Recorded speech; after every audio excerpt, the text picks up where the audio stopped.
എൽസയും സാറയും മറിയയും അമ്മയുടെ സ്തനാർബുദത്തെ തോൽപ്പിക്കാൻ, അമ്മയുടെ സങ്കടം മാറ്റാൻ, മറ്റുള്ളവരെ അഭിമുഖീകരിക്കാൻ അമ്മയ്ക്കൊപ്പം നിൽക്കുകയാണ്.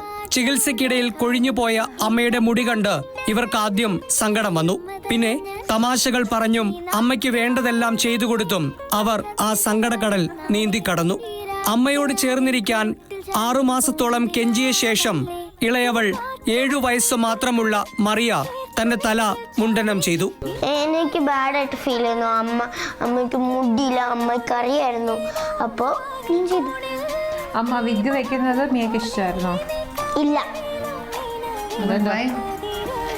കാരണം with hair, without hair, you should always be natural. You look pretty even without hair, with hair. It's the same thing. സ്തനാർബുദത്തെ പ്രതിരോധിക്കാനും നേരത്തെ കണ്ടെത്താനും ഇന്ത്യയിലും UAE-യിലുമായി പ്രവർത്തിക്കുന്ന പ്രൊട്ടക്ട് യുവർ മാം എന്ന പ്രചാരണത്തിൽ എൽസ പങ്കെടുത്തിരുന്നു. അവിടെ നിന്നും കിട്ടിയ വിവരങ്ങൾ അനുസരിച്ച് മൂത്തവളായ എൽസയാണ് അമ്മയെ മാമോഗ്രാം പരിശോധനയ്ക്ക് കൊണ്ടുപോയത്. ചികിത്സയ്ക്കും മരുന്നിനുമപ്പുറം കുടുംബം, കുട്ടികൾ എന്നിവർ നൽകുന്ന പിന്തുണയും സ്നേഹവുമാണ് വേദനകൾക്കിടയിൽ തന്നെ ചിരിപ്പിക്കുന്നതെന്ന് അമ്മ എലിസബത്ത് പറയുന്നു. പിള്ളേരുടെ മുഖത്ത് നോക്കുമ്പോൾ അവരെ ഒട്ടും കരഞ്ഞു കാണിച്ചിട്ടേ ഇല്ല എന്നെ. അപ്പം അതിൻ്റെ ഒരു ധൈര്യം ഭയങ്കരമായിട്ടുണ്ട്, അവരുടെ കൂടെ നിൽക്കണം എന്നുള്ളത്. പക്ഷേ എൻ്റെ ഫാമിലി, ഹസ്ബൻഡ്, എനിക്ക് 0 ഹെറിഡിറ്ററിയാണ്. എൻ്റെ ഫാമിലിയിൽ ആർക്കും ഇല്ലായിരുന്നു. അപ്പോൾ അതുകൊണ്ട് ഇത് ഫസ്റ്റ് ടൈം ഫാമിലിയിലായതുകൊണ്ടാണെന്ന് തോന്നുന്നു. പേരൻസൊക്കെ ഭയങ്കര ധൈര്യമായിട്ടൊക്കെ കാണിക്കാറുണ്ട് എൻ്റെ മുന്നിൽ. പക്ഷെ അവരുടെ കണ്ണിൽ നോക്കുമ്പോഴത്തേക്കിന് നമുക്കൊരു വല്ലാത്തൊരു വിഷമം എനിക്ക് ഫീൽ ചെയ്യാൻ പറ്റുന്നുണ്ട്. ഭർത്താവ് എബ്രഹാമും ഭാര്യയോട് ചേർന്ന് നിൽക്കാൻ തല മുണ്ടനം ചെയ്തിരുന്നു.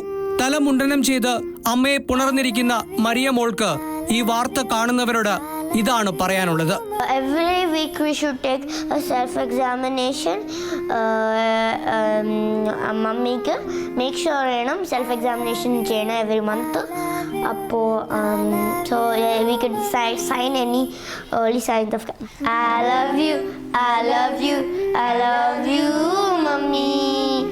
I love you, I love you, I love you, mommy. നിങ്ങളുടെ അമ്മയെയും ഭാര്യയെയും സഹോദരിയെയും സുഹൃത്തുക്കളെയും സ്തനാർബുദ പരിശോധനയ്ക്ക് പ്രചോദിപ്പിക്കണമെന്ന് അഭ്യർത്ഥിച്ചുകൊണ്ട് ക്യാമറമാൻ ജോബിൻ ഇഗ്നീഷ്യസിനൊപ്പം ഐപ്പു വള്ളികാടൻ, മാതൃഭൂമി ന്യൂസ്, ദുബായ്.